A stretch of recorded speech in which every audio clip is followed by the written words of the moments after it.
Welcome back to Method of Inquiry Volume 1, Series number 3, Pick Your Strategy. And I have I've given this video a subtitle, Strategy equals Mixed Method Design. In the previous video, I explained the structure that you can follow when you are writing your research methodology chapter or your section or subsection. It might be in your research proposal that whenever you reach this section, you need to first of all explain in detail or in brief your research aim or what you intend to investigate. Then after that, the next paragraph or next few paragraphs, you need to tell us about the research paradigm. I actually emphasize that most students, they leave the research paradigm out and they don't talk about a research paradigm. It's very important for you to make sure that you don't leave out research paradigm. This is one of the most missing puzzle in the students' work. Research paradigms. We need to know your beliefs. We need to know your assumptions that is guiding your work. So it's very important for you to make sure that you pick a paradigm.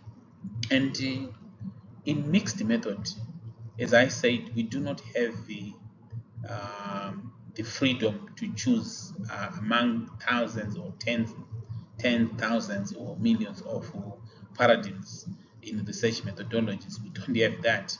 We just have a handful paradigms that we have. Although scholars are working very hard and they are actually developing new paradigms are starting to come into the academic world.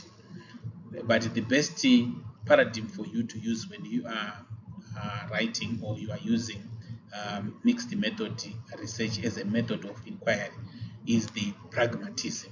And the pragmatism is one method that will allow a lot of flexibility in your study, the type of flexibility that you want, especially when you are using two opposite approaches in a single or in one research. So in this video, the most important thing is the next move, which is to pick your strategy. And by picking your strategy, you are giving yourself an advantage in your research. There are so many things that are happening in mixed method. There is so many things that can go wrong in mixed method. So it's very important for you to take an advantage and to make sure that you control your flow of your research. And the control of the flow of your research is based on the strategy that you are going to pick. And I just given an analogy on the analogy in a chess game, whereby the most important part or the most important thing that you must do is to control the center of your board. If you don't control the center of that board of your chessboard, there are actually 4 of those boxes that are in the center. That if you don't control them, then the chances that you don't win that game is actually high, especially unless if you are playing with an amateur. But if you are playing a tournament, then it also means that you might not do well in that chess game. And it is the same case with mixed method. If you don't control your research, you are actually going to have some problems. And it is very important, very crucial at this juncture that the moment after discussing your research paradigm, we now know the beliefs, we now know the assumptions that is guiding your study. So the next thing is, what is your strategy? How do you intend to execute your research? It is very important. And picking your strategy, the way the strategy is equal mixed method design.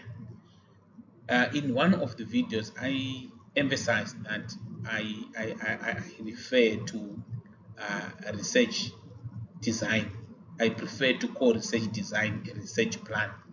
This is one of the other reasons why I prefer to call research design, or I prefer to call research design a plan, because of the confusions that might actually crop up in the research and methodology chapter, because there are so many designs that we end up talking about, and it actually end up confusing us.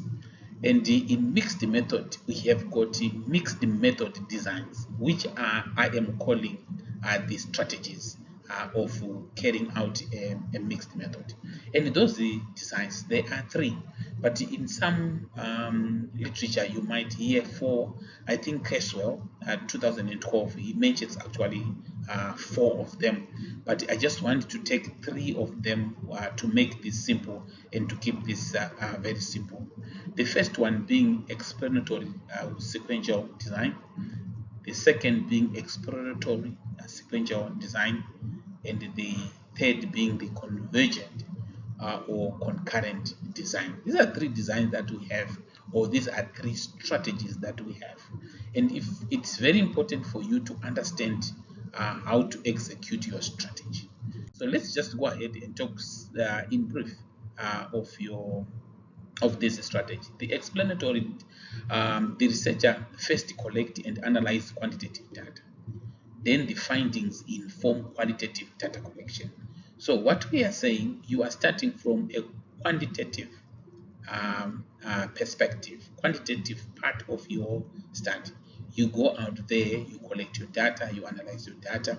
After you find your findings, then you use those findings now to design a research collecting instrument. It might be the questionnaires now, which you are going to go out there and to collect data.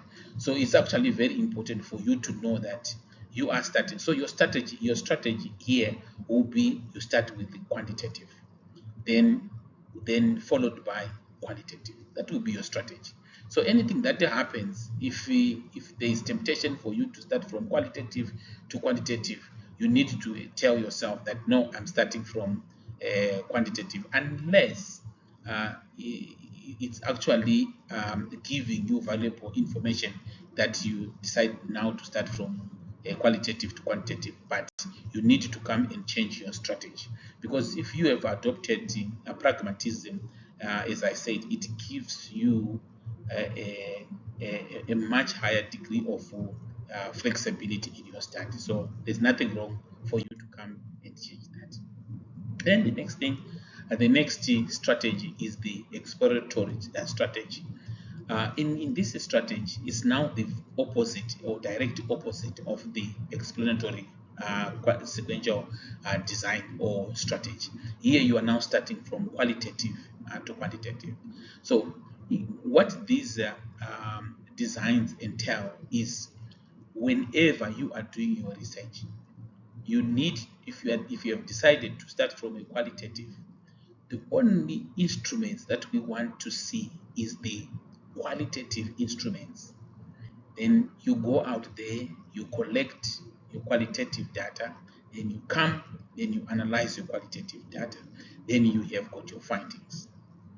After you got your findings, then you design now the quantitative measurements or the quantitative instruments. Then you go, you collect data, then you come back, you analyze. That's typically what we are saying.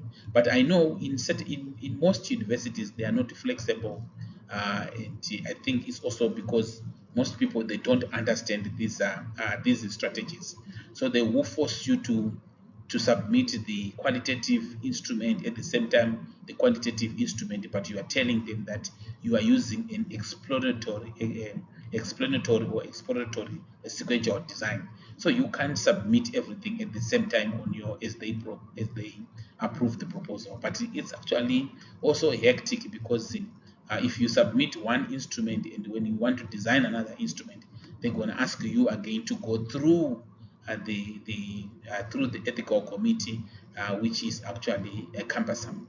So at times you end up just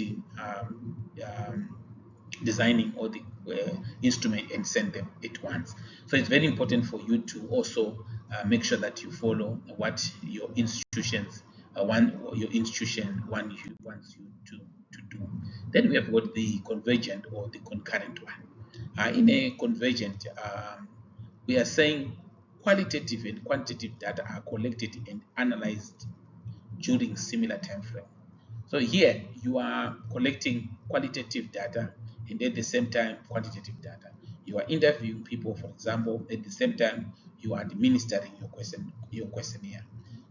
And this is in most cases this is what most students end up doing. They end up just going out there uh, issuing questionnaires, at the same time collecting data. But there is a danger for that because whenever we are using a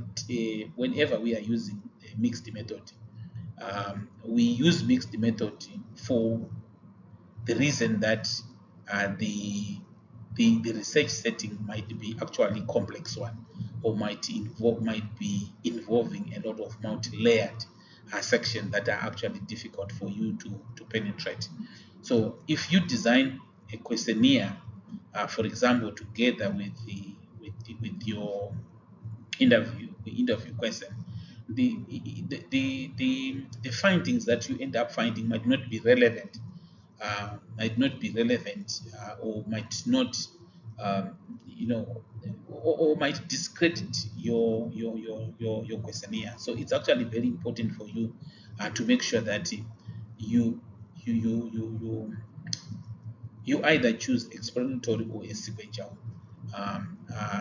designs to guide your study, but you can still choose the convergent design. There's no issues with that, but make sure that if you are choosing this design, the convergent design, at least you know more. You have to read and know more about your study area, understand your population that you are going to research. Then this design will work. Otherwise, it might also introduce a lot of complexity in your research, which we are trying to avoid by trying to keep this study simple. So, as a tip, it is very important and beneficial to the researcher to try and keep this section simple and keep it simple. Don't overcomplicate this section. Just go and pick whatever. Don't pick more than two. Just pick one strategy that you are going to follow. And when you do that, align your strategy with your research. Align your strategy with how you are going out there to collect your data and how you are going to analyze your data. And when you pick a strategy, always ask yourself this question: why this strategy and not that strategy? And you need to explain to your supervisor. You need to explain to your examiners, or to your reviewers, why have you picked explanatory sequential design and not exploratory sequential design? Why have you gone for a convergent sequential design and not explanatory sequential design? You need to make sure that you always answer that question. Why did you pick pragmatism and not positivism? You need to make sure that that question you address it. It might be just one sentence or two sentences, but you need to make sure that you address that question.